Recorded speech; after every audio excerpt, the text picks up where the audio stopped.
Welcome to Garden Delights. I'm Susan Howington, Family Consumer Science Agent with the Henry County Cooperative Extension, partnership with the University of Georgia. Today we're going to be talking about eggplant, and I hope you're going to like what we're going to do for the recipe. It's the eggplant parmesan. And Frank Hancock, our Agriculture and Natural Resource Agent, he's going to be talking a little bit more about corn. I hope to see you back in just a little bit on Garden Delights.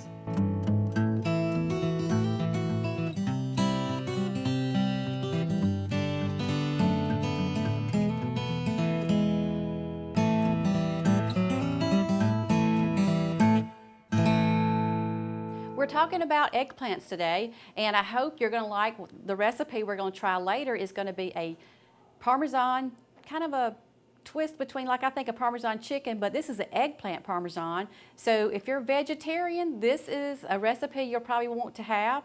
But for me, when I go to eat at a restaurant, if I have a choice of chicken parmesan or eggplant parmesan, I'm going to go for the eggplant every time because I just love it. And I hope you will like this too once we try the recipe. But let's talk a little bit more about the eggplant and the nutrition part of it. Eggplant, about a cup of it is about 35 calories cooked. So if you're trying to figure out the calories in the eggplant, it's about 1 cup cooked is about 35 calories. It is really good in fiber, so if you're looking for fiber, and if you can get it when it's not too mature, but when it's right, when it's need to be picked, then it's really good because you can leave the skin on it also and get a little bit more fiber in your diet too. Now, it is very good in vitamin K, and it also is good in potassium, and it's also good in vitamin B1. And as far as the calories go, I told you about those, but it's also fat-free, cholesterol-free, and it's also sodium-free. So if you're looking for a way to cut your calories, cut your cholesterol, all that good stuff, eggplant should be one of your fruits that you want to pick. And notice I said a fruit because it's really from the tomato family. So you want to remember that. The seeds are on the inside of that eggplant, and you can eat the seeds. So it has a lot of seeds on the inside of that eggplant. Now, when we're selecting that eggplant, whether you're going in your garden to pick it, or if you're going to the grocery store to pick it out, you really want to make sure that you see a good vibrant color, a very vivid color. And these are purple ones, but there are other colors out there like the white one. You just want to make sure it's shiny, it's vivid in the color. You want to make sure that when you're picking it also, you don't see any bruises in the grocery store. And if you're picking your own, you probably can really follow and make sure you don't bruise it yourself. But just because it looks like it has a tough skin, it's really it can bruise very easily. So you want to make sure you're looking at those when you buy them at the grocery store. You also want to make sure when you're even picking them out of your garden, when you push down and it sponges back at you, that means it's a good one to pick as far as selections go. So those are the things you really want to look for when you're choosing them. They want to be firm also. You don't want them spongy, or you don't want them too hard, because if they're spongy or too hard, they've gone either too far on the getting too ripe, or they've gone even further and they've gotten too hard. So you want to make sure it springs back, and you really just want to use your thumb, kind of push on it. If it comes back towards you, that means it's ripe to pick. So that's a good way to look as far as your selection when you're picking your eggplant. Now, storage. If you pick eggplants out of your garden, you can keep them in a cool, dry place for 1 to 2 days. After that, though, if you're not going to cook these, they need to go in your refrigerator, because that's going to prolong them to where you can keep them for 5 to 7 days. And then you want to put them in somewhere in your refrigerator where you put your vegetables. So wherever you put your vegetables, that's where you want to put your eggplants for storing them for a longer period of time. Eggplant doesn't really, it freezes, but it doesn't freeze really well. So if I was going to freeze it, and we have information at our office on freezing it, the main thing is it's going to soak up a lot of water. It's got a lot of waterlog to it, so you have to you do have to prepare it for the freezing part of it, and so it's going to be kind of on the soggy side, and so that's the reason why I say it doesn't freeze very well. But what you could do is put it on a cookie sheet, freeze it. You could slice it and freeze it like you want to, and then let it freeze just a little bit, and then put it into your bags. You could even put parchment paper in between them as you're freezing it, because that will also help where it's not stuck together. So as you can see, eggplants are very low in calories, wonderful on nutrition, cooking and preparing it, you usually hear people baking it, broiling it, or frying it. And today, we're going to do that baking part of it. We're going to be making that baked Parmesan. So I hope you'll like the eggplant Parmesan. We'll hear from Frank Hancock on a little bit about corn, and when we come back, we'll make that eggplant Parmesan.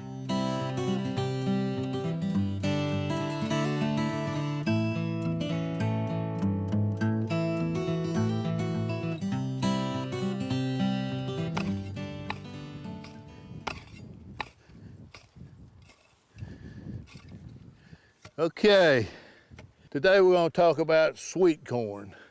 Everybody has got a little patch of sweet corn, or they'd like to have one. Corn is relatively easy to grow, but there are some things that you need to understand about it. Sweet corn falls into three general categories. There's the sugary sweet corn. One variety you might recognize as being of the sugary variety would be Silver Queen. There's sugar enhanced varieties, which you might recognize one of those as being Silver King. And then there are super sweet. I'm standing in a field of peaches and cream right now. Peaches and cream is a sugar enhanced variety. It is in the tasseling stage, just starting to pollinate. I've got quite a few honeybees that are working in here with it today, and it's dropping its pollen. You can see it getting here on the leaves and falling on the ears of corn. It's not ready to pick by a long shot. It's just in the silk stage. Wouldn't hurt if we had a little bit of rain in here on it.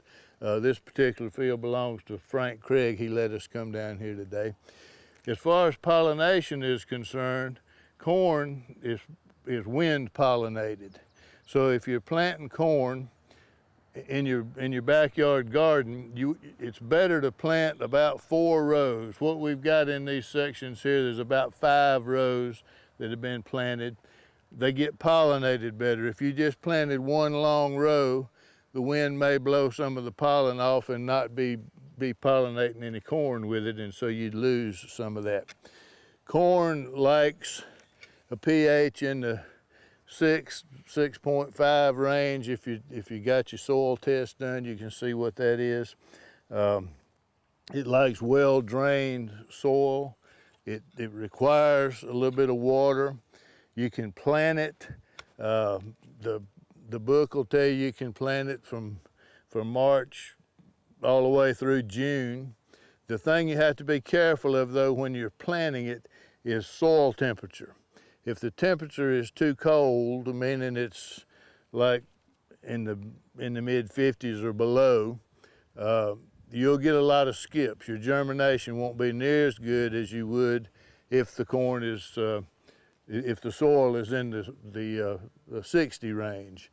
So for those of you that plant by the moon, you would generally plant above ground crops that would be on the light side of the moon, which if you tried to plant it in March by the moon, you would have gone somewhere from March the 9th through March the 16th, and you would have had a lot of skips, because if you look up the average soil temperature during that time, it was about 53 degrees, so that's a little cooler than we'd like to see it. If you'd have done it in April, you'd have been okay, because you'd have been up there in the 61, 62 soil temperature range, and you'd have had better germination when you did that. We're going to plant our corn in rows that are about 36 inches apart. If you've got a walk-behind tiller, you kind of use it for a guideline so that you can run your tiller down the rows without damaging any corn roots. So you can adjust your row spacing in your backyard to match up with what you're using. If you're using your hoe, you can set it however you want to, or if you're using a planter, a regular commercial planter, you can, sometimes if you got a 2-planter setup, it's going to be set for where you're going to have it.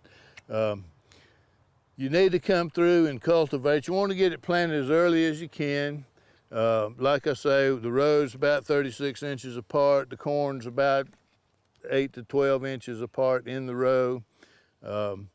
That's, you know, if you want to stagger your planting, you can plant 3 or 4 rows and then a couple of weeks later plant 3 or 4 more rows, and that way you got some corn coming in right on through the season. So I'm gonna plant it about 1 inch deep. Corn needs fertilizer, so if we don't have a soil test, we'll put about 6 pounds of 10, 10, 10 down at the time we're planting it per 100 foot of row space. Then we're going to come along when it gets up a little taller than ankle high. We're going to put about 1 pound of ammonium nitrate, or what would be called 3400 in the store, and we're going to side dress it. We can take our hoe and just come down the row, cut us a little groove there, and just sprinkle the ammonium nitrate in that area to fertilize it. Then we're going to do that again just before it's knee high or about knee high, and maybe even a third time when it's in there a little above knee high. So it does require some nitrogen to make a good crop. It also requires water. This corn out here has been hurting a little bit for water, and it's right at a stage where it needs plenty of water, because to develop a good ear, the moisture is important. So in the backyard, a soaker hose probably would be the best way to do that when it's not raining. And so that's pretty much what goes on. You get it started early, you outrun some of your weeds. Weeds don't really get to be a problem. You space it far enough apart so you can run your tiller down the middle of the row. Then you take your hoe and just clean it up after that. Once it gets up and gets tasseled and starts making corn, weeds that try to catch up with it then are not that important, because it's already outrun them, and you're going to make a crop whether you got a few weeds down the row or not. That's just kind of up to you. So it's not any reason at all to be using any herbicides in the backyard garden to try to control weeds in your corn crop. The corn will become ready to harvest, like from this stage right here, about 20 days you're going to start seeing this silk. It's going to start to turn a little brown, and not long after that you'll start seeing some corn that's ready to harvest. A lot of your sweet corn is best if you just go out there and pull it out of the field, take it in the house and fix it and eat it. You can store it in the refrigerator for a little while. You can even can it and freeze it, those kind of things. But I like it best when you just go out there and get it out of the garden and bring it in the house and eat it. And so this corn is, like I say, this is not mature enough. It is just in the process of being pollinated. I'll pull one of these off of here just to take a look at what you're dealing with. And you're going to see an immature ear of corn right here that's just getting pollinated in the early development stages. So it's not going to see much to it right now. So we got a few weeks to go before this is going to be ready to harvest. I stopped at another field up there and took one off. This is also not ready to harvest. I'll point that out to you. This would not be exactly what I wanted it to look like to harvest it, but you'll see a little bit more of a kernel development on that. Just a little different variety than what I'm standing in here. So that's kind of what the corn's going to start to look like. When you're eating sweet corn, you know, you can go out and just sample it. It's just as good when you get it right out of the field. So that's kind of what it looks like as it develops. Starts off with the tassels, gets pollinated by the wind, and develops right there till the silk gets darker brown, and then you start picking it and eating it. There are several ways to control the weeds. One, we talked about having them far enough apart to run the tiller down. There's also some people that'll plant them closer together and let the corn shade out the weeds. Now, in order to do that, that's kind of an organic practice. The soil has got to be really fertile. You can't slack off on having fertility in order to do that. So that's about what it is to growing corn. Needs some rainfall, needs some fertilizer of some sort, whether you're doing it organically or whether you're doing it the old-fashioned way with 10-10-10. It does need it. You got to side dress it. If you don't side dress it with some nitrogen, you're not going to make a corn crop. It's just about that simple. It's going to stay kind of yellow looking, and it's not going to develop. And we will stop there. I got a whole lot more row. I got a hoe here to get these weeds out of this cornfield. And I'm standing, by the way, in a skip. We talked about, when I started off, about the soil temperature. There's a lot of things that can cause skips, but you will have more skips if you plant it when the soil is cold. You'll get worse germination. So now we're going to go back and see what Susan is fixing for us today.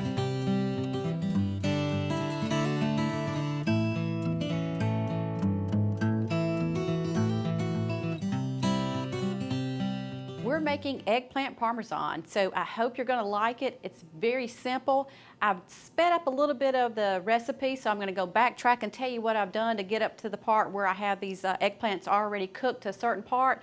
But what you need to do is get about 2 medium eggplants, and it really depends on the size, but about 2 medium, and you don't want them too large.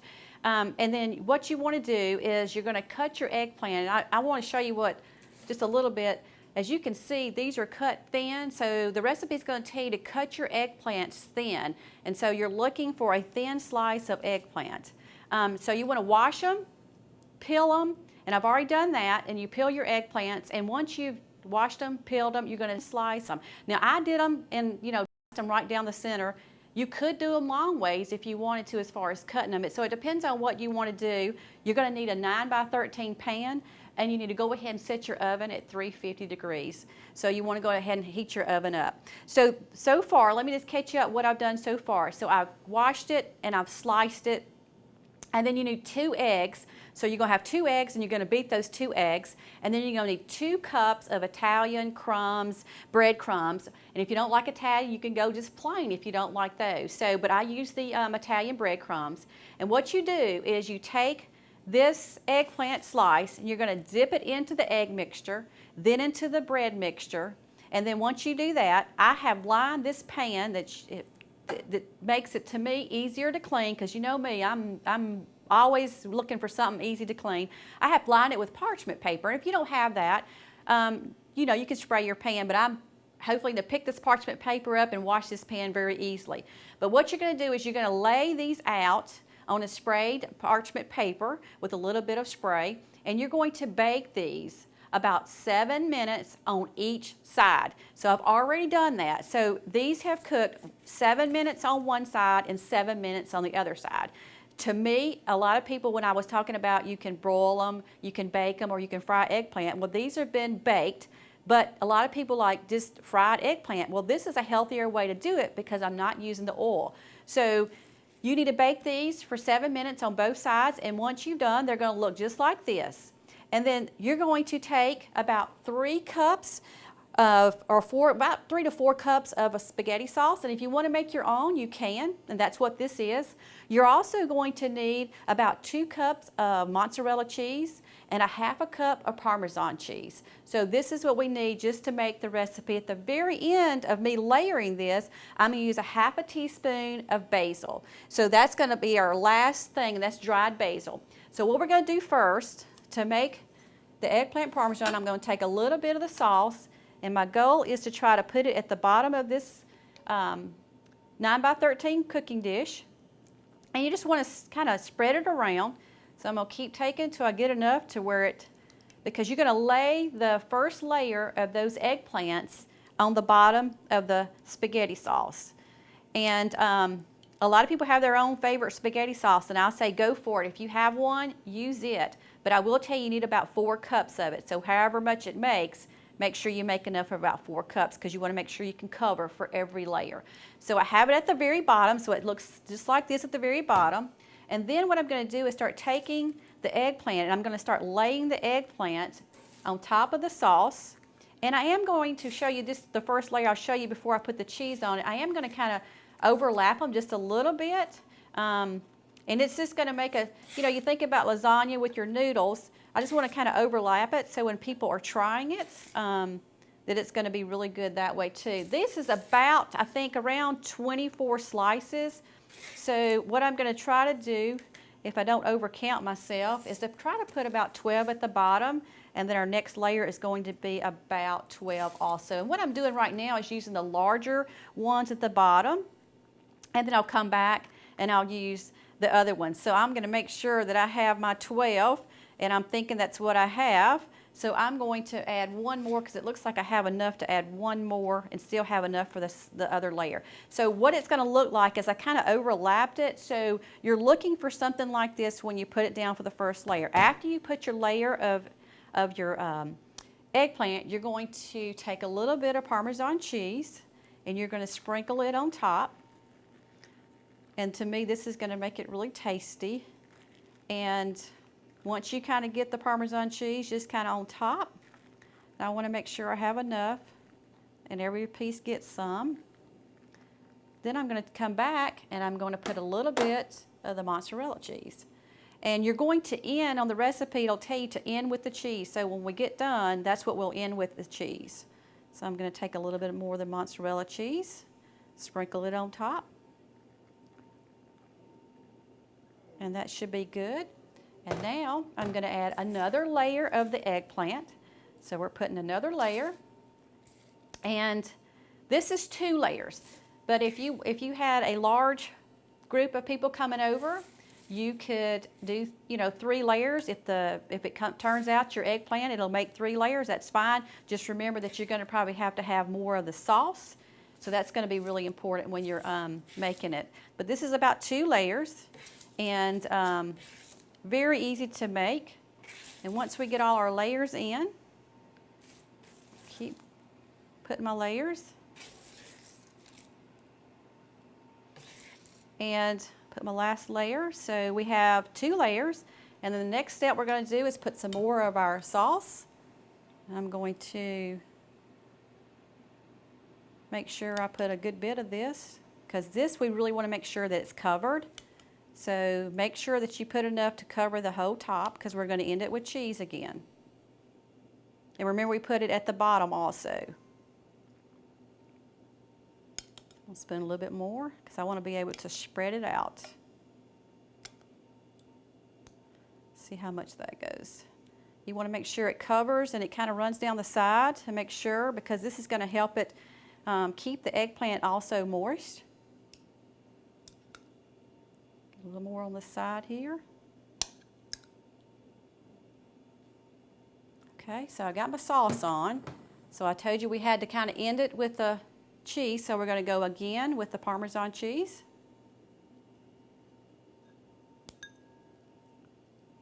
And just kind of spread it out. And then last, we're going to top it with our mozzarella. And to me, it's just really tasty.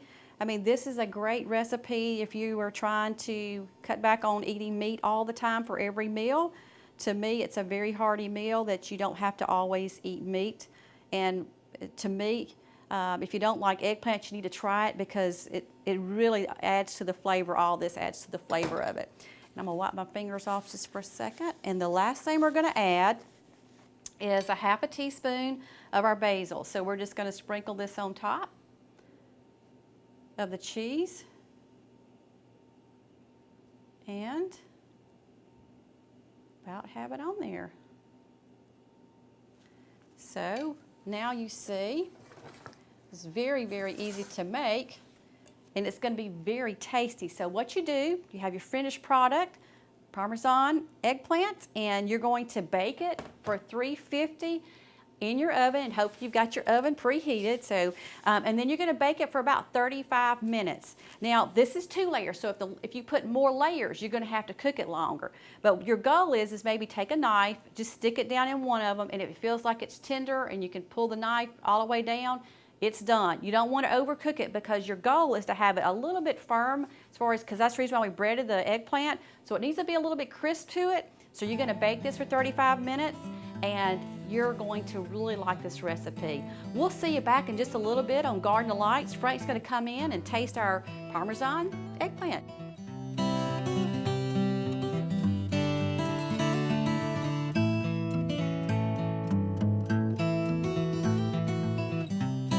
Welcome back to Garden of Lights. Today we talked about eggplant, and now we have eggplant Parmesan, and we have Frank that's going to taste the eggplant Parmesan, and I hope you like it, Frank. I'm ready. I hope you're ready. I got to confess, though, you know, I was out in the farmer's market just now. Yes. And we had Chef Melvin out there from Piedmont Hospital. Yes. And he was doing some stir fry with some of the vegetables. Exactly. And so I had to practice tasting stuff, so I went ahead and practiced while I was out there in the market. But so I'm ready now. Well, I hear he's a really good chef too, so I'm hoping that you liked what he had for you. I got to cut this a little bit more for myself. This is good. Is it good? Yes, the eggplants are good. They are good. They're pretty easy to grow. I've never had any trouble with them. They're in the same family with the tomato. I mentioned that. That's a good point. They are. I had about 4 plants last year, and I had more eggplants than I knew what to do with, so we made French fries out of them. I mentioned that also, that my mother, you know, she likes to do that sometimes also, but I try to keep away from the frying, so we did this as a baked, so we're trying to keep it a little bit healthier. Well, we would have baked them, but French fries are better when they're fried. I agree. That's really good. This is good. It's real good. Really tasty. They should try this at home. I'm gonna have to wipe my mouth to make sure I don't have anything. You should try this at home, and you should bring some by the extension office when you do. Good point. Very good point. As you can see, this serves about 6 to 8 people, depending on your serving size that people get, but it does about 6 to 8 people, and I hope you're gonna like it. It's really tasty, easy to make, and you can even make some of it ahead of time if you wanted to, but I hope you'll like the eggplant Parmesan. I'll just keep eating. Okay. For the recipe on eggplant Parmesan, go to the website. You can find that recipe.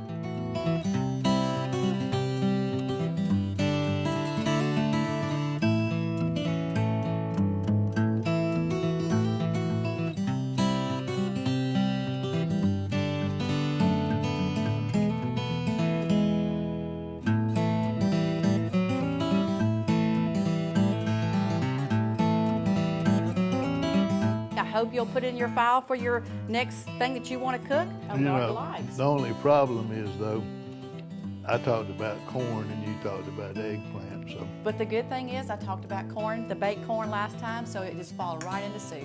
So we'll see you back next time on Garden of Lights.